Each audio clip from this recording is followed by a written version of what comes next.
Eh bien bonjour, voilà ici un nouvel épisode d'Itinéraire. Je suis avec Alexandre Sibylin, un grand sportif, vous allez voir, qui fait énormément de choses. Là actuellement il pédale, mais il ne fait pas que ça, donc je laisse se présenter. Bonjour Alexandre. Bonjour, donc je m'appelle Alexandre, je suis à Shanghai depuis 17 ans. Je suis dans le milieu sportif, j'ai créé un club qui est destiné à faire progresser les enfants en sport et permettre l'évolution de ce sport en Chine. Alors Alexandre, justement là on arrive juste devant ton club triathlon. Donc raconte-moi un petit peu où on se trouve. On se trouve à Songjiang, mais Songjiang c'est là où est né Shanghai en 1500 à peu près. Tu vas nous montrer, tu vas nous faire un peu visiter l'endroit, on y va ? Donc là on se dirige vers les silos à grains. Oui, alors je ne sais pas la relation entre les astronautes et les silos, mais souvent les gens pensent que Shanghai c'est que des gratte-ciel, etc. Et moi je voulais montrer autre chose de Shanghai. Donc on va dans la campagne shanghaïenne pour voir tout ce qui est champ de riz. Bon ok, alors à tout de suite.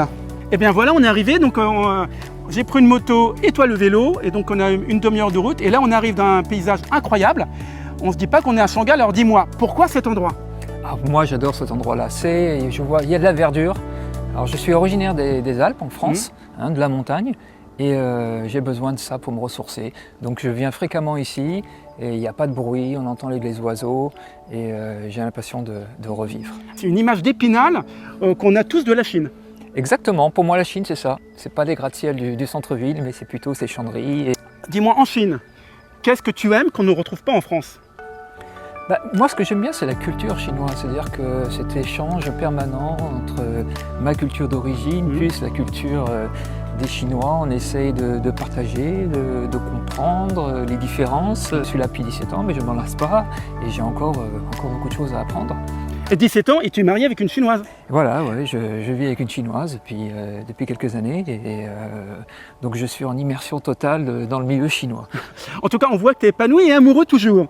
Alors, dis-moi, comment tu as rencontré ta femme ?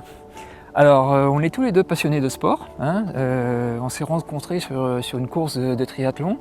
Donc elle a un passé de nageuse de haut niveau, mais en équipe nationale. Moi, je viens plus de la course à pied. On s'est rencontrés donc sur une course. On a décidé de créer notre propre club. Oui, en tout cas, en résumé, tu as couru et elle a plongé. Exactement. Donc, en tout cas, c'est une belle histoire. Est-ce que tu peux un endroit à nous conseiller qui pourra nous faire découvrir tes émotions que tu as pour la culture chinoise ? Un endroit, moi je dirais que rendu dans la région de Jiayuguan, qui se trouve en Mongolie intérieure, et c'est des endroits désertiques, il n'y a rien, et moi c'est vraiment une zone que je recommande parce que c'est unique. Alors voilà, là on est dans la rizière. Donc, alors dis-moi un petit peu plus, je sais que tu as monté une association francophone quand tu es arrivé. Est-ce que tu peux nous dire 2 mots sur cette association ? Oui, alors nous, on est spécialisé dans tout ce qui est entraînement sportif. Voilà, si vous voulez vous mettre au sport ou mettre vos enfants au sport, vous êtes les bienvenus. Et ben voilà, donc là c'est dit. Donc si vous voulez être sportif et aussi faire des activités, surtout avec vos enfants, il faut contacter Alexandre, voilà. Alexandre, est-ce que tu aurais à nous conseiller un film ou un livre qu'on pourrait regarder qui est inspirant pour toi ? Oui, il y a un film qui est sorti l'année dernière en fait, qui s'appelle The 14 Peaks, donc les 14 sommets, et qui est l'histoire d'un Népalais donc installé en Angleterre et qui a décidé de tout lâcher pour réaliser un exploit sportif, à la fois pour sa mère et pour son pays. Il a réussi un exploit incroyable en moins de 7 mois de gravir ces 14 sommets, parce que personne n'avait fait ça encore auparavant. C'est un truc de fou, sachant que, pour donner une idée, les plus grands alpinistes ont mis 20 ans pour gravir ces 14 sommets. Donc merci beaucoup de cette rencontre. Et j'espère que vous pourrez le découvrir bientôt, pas aux Jeux Olympiques, mais dans des activités sportives. Voilà, merci beaucoup et à très bientôt pour une nouvelle émission d'Itinéraire. Bye bye. Au revoir.